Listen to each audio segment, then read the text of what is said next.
gia chủ và từng có tiền án về tội mua bán tàng trữ trái phép chất ma túy. Sau đây là ghi nhận của phóng viên truyền hình Công an Nhân dân.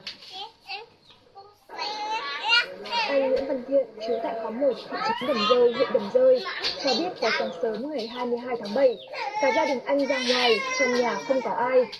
Khoảng 30 phút sau, khi quay về, anh Thiện phát hiện căn nhà bị kẻ gian đột nhập, lấy đi nhiều dây chuyền nhẫn vàng các loại, cùng với số tiền trên 12 triệu đồng.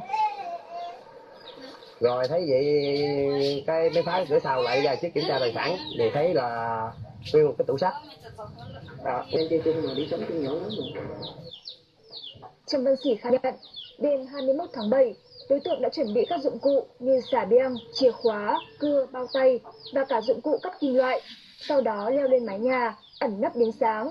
Khi hai vợ chồng anh Nguyễn Văn Thiện rời khỏi nhà, liền leo xuống và dùng các dụng cụ trên để cậy kết sắt, lấy đi 5 lượng vàng 24K, 15,858 lượng vàng 18K.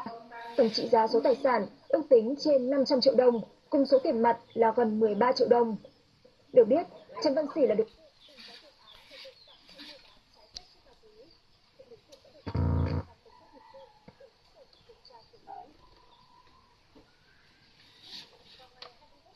Trên vùng biển giáp ranh giữa Hải Phòng, Quảng Ninh, tổ công tác cụm trinh sát số 1 Bộ Tư lệnh Cảnh sát biển Việt Nam đã phát hiện kiểm tra tàu vận tải mang số hiệu HP4435 đang vận chuyển khoảng hơn 70.000 lít dầu đeo. Tại thời điểm kiểm tra, trên tàu có 6 người không có bằng cấp chứng chỉ chuyên môn.